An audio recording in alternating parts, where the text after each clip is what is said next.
Siamo qui al Parco Sigurtà con Alice, responsabile incoming del parco e guida del parco. Cosa ci puoi dire di questi bossi?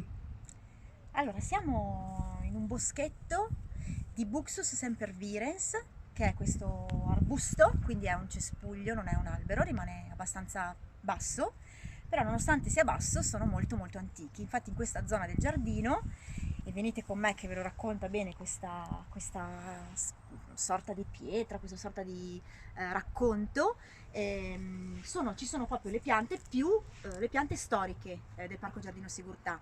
Infatti vedete alte più di me, non ci vuole molto, ma insomma cespugli comunque molto grandi, molto fitti, sono cespugli secolari.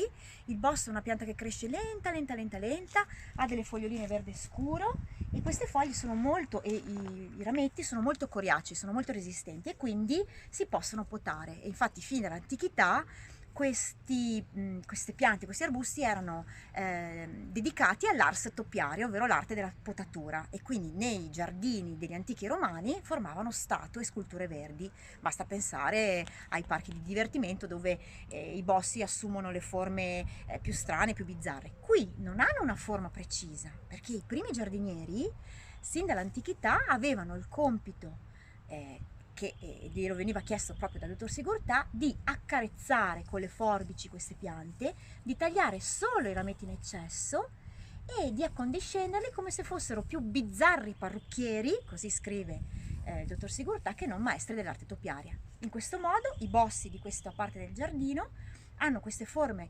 surreali in cui ognuno di noi vede con la fantasia la forma che preferisce.